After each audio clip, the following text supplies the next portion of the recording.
Hi folks, I'm here with Kevin Brown, the CEO of icetana.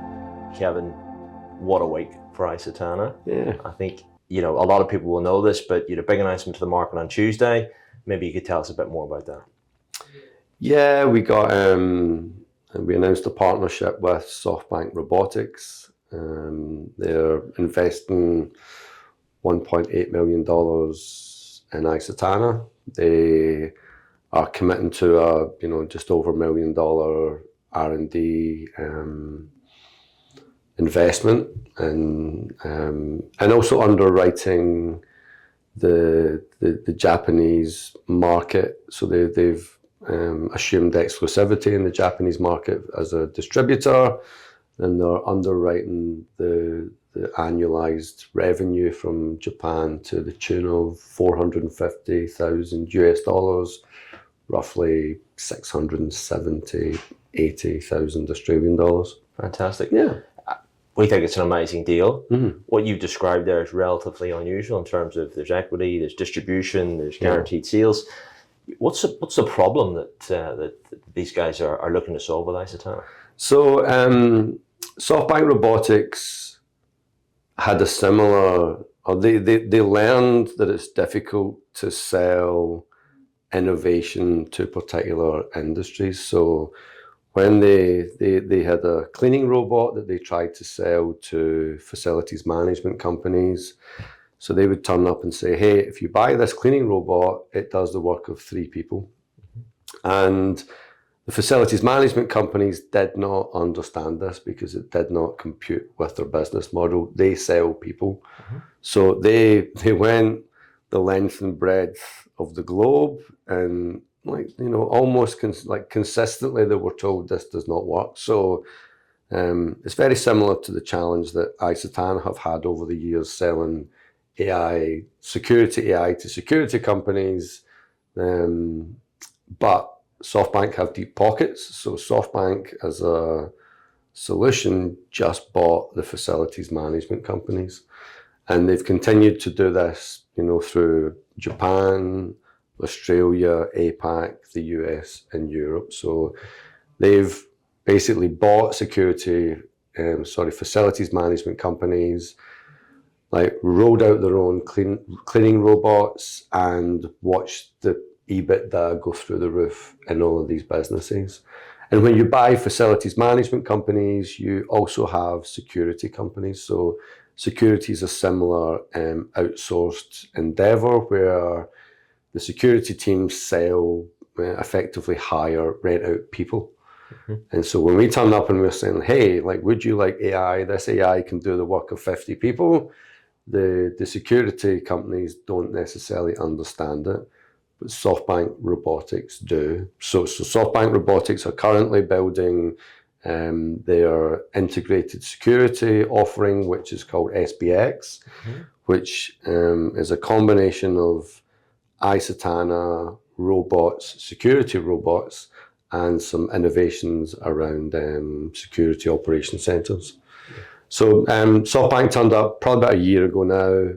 We ran a few proof of concepts with their, actually against their human teams in Singapore and in Western Australia. They ran it for maybe 2 weeks, and the icetana AI significantly outperformed the humans, which is not a surprise to us. But so they ran it in Singapore. The human operators missed all of the events, and icetana picked up, probably about 90% of the events that the human operators missed. So SoftBank Robotics have experience in holding the service level agreements high, innovating, under the hood in terms of introducing robotics, IoT, innovations, and AI, and delivering the same level of service, but doing it from a much lower cost base. And they've done this globally for cleaning, and the next phase for them is to do it globally for security. And they see icetana AI as a critical piece of the puzzle. Yeah, fantastic. I think you touched upon it a little bit there, but SoftBank global player. It's massive. Yeah. I suspect this is just the start of the future plans that you can share with us for other geographies or territories, or how do you think that plays out? Yeah, so we like we have a distribution agreement in Japan. The next thing will be distribution agreements in Australia, and emerging markets around APAC. The guys even in Australia alone, there's tens of thousands of cameras that they're managing here. Similarly, tens of thousands of cameras that they're managing in Thailand, Vietnam, Singapore. So they've got a lot of security coverage or risk, I would say. So yeah, there's a lot, and we haven't even spoken about the US. The SoftBank Robotics team in the US have made an incredible amount of progress in terms of their go-to-market there. So we were in Vegas recently, spent a bit of time with the SoftBank Robotics guys in the US, and we caught up with the head of SoftBank Robotics, or the chief business officer of SoftBank Robotics there, and there's an obviously massive market in the US also. So there's a lot of opportunity, and SoftBank Robotics are continuing to acquire facilities management companies. So we've got this kind of moving goalpost, or not moving goalpost, but the market's getting bigger and bigger and bigger. And for us, the wonderful thing is that SoftBank Robotics are actually the customer. Yeah. So they don't need to sell this to a third party. They can, the same way that they have with their cleaning robots, they can bring in the AI, innovate, deliver, a higher level of service actually now with AI, because there's more coverage, and they can do it from a much lower cost base, because the people costs are significantly lower when you innovate around technology. Awesome. I mean, it sounds like a very well aligned deal, but maybe just to switch gears a bit, how does it feel to get the deal done? How does it feel in the business to get the deal done? Was there a sigh of relief? Was there excitement? A combination of both? Look, there was a lot of effort that went into getting this, and so yeah, it's mostly excitement. Like from my perspective, maybe more seasoned in this growth stage than most. So I know that there's a new flavor of pain coming around the corner. I think before, when these kind of growth moments happens, we're like, yay! But now I'm like, okay, I know what's coming. We need to shift gears around.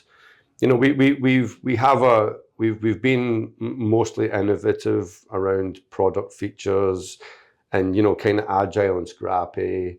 And there's a change where you go from this kind of startup to the scale up, where you need more structure, you need more focus on quality, you need more focus on efficiency.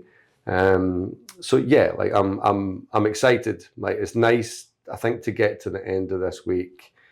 I'm going to take a deep breath, have a nice weekend, and then come back punching next week to get the scaling going. Yeah, no rest. And just on that, a lot of people in Perth know you, Kevin. You're well known in this space, primarily off the back of VGW, the unicorn there. Yeah. What was the driver for you to get involved with icetana? So initially it was because I had left VGW, and I thought I had retired, and it turns out I can't. So I lasted like 3 months, and then I was bored, and then I started building things. It turns out I just need to keep building. But then I met Matt McFarlane, who's a dear friend, and when I came across icetana, I was like, why is this not a huge business? I just don't understand this. So for me, the problem's huge. if icetana reliably can fix the problem, then I'm like, I just don't know why it's not a massive business. And then I kind of came in out of intellectual curiosity or business curiosity, and to help a friend. And at some point in the journey, I ended up, taking over the technical direction, managing the culture. And at some point, Matt was like, "Hey, you've been the CEO now for 6 months. You should really, take the job on." Yeah. But I do enjoy it. Like, I'm enjoying the team.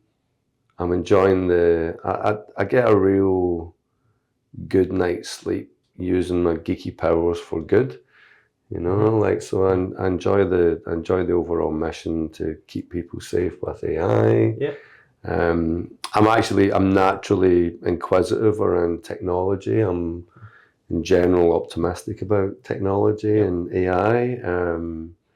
So I don't feel like it's a job, but in general, I wake up and I look forward to coming in, aligning with the mission, spending time with the team, and doing a deep dive on the tech and learning new things. Listen, based on this week, and the deal with SoftBank is a phenomenal deal. Don't think you're doing a great job, and I think that the business is really positioned for some incredible growth. Yeah. But I am, just before we talk about that growth and what that looks like, when you came into the business, did you do a rebuild, or did you tweak the tech, or what happened? So it was a mess culturally, it was a mess technically, and I had to come in and make an assessment about whether I could get the team working together, and whether the technology was salvageable.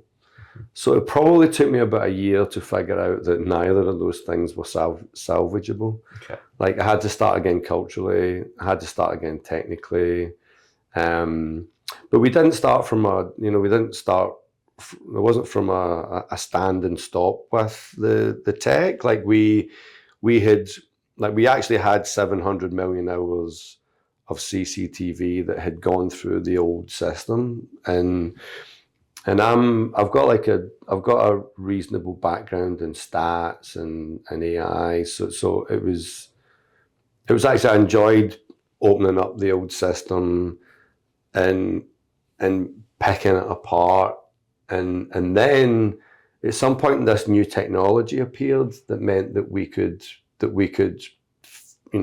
fix all the problems of the old tech and reimagine it with new tech. So there was something called TensorRT that appeared, and another tech called Triton from NVIDIA that meant that we could at a real high rate pull objects out of 8,000 cameras in real time. So it was a wonderful moment where 6 months before it wasn't possible, and then when I started digging deeper into creating a new product, this technology appeared at some point. So I'm kind of used to this idea of having a product vision for tech that doesn't exist yet. Like, it sounds bizarre, but like the acceleration around AI, like even now, like I've got R&D plans in place, not for what exists just now, but for what will exist in 6 months' time, and you can almost draw a bit of a line. So anyway, culturally rebuilt the team, got some trusted team members and frankly, dear friends from VGW. So we got Sarah and got Anna, and like the Anthony as well. He was key in spinning up the new version, and rebuilt the whole thing, and we rebuilt the whole thing to keep our 8,000 camera customer happy. So we had a Majid Al Futtaim 8,000 cameras. They were using the old system. They basically replaced 50 staff with our AI. Sarah and I went over and spent time with them to get an idea about what they wanted. They set out their stall, like, and basically we were like, if we can build this and retain this customer, we have the beginnings of a pretty big business. And that's what we did. Fantastic. Kevin, pleasure to talk to you, particularly at this time. I think you're at a really exciting juncture, and we're excited to see what you're going to do next quarter, the quarter after, and in the years to come. Thanks for talking to me. Cheers.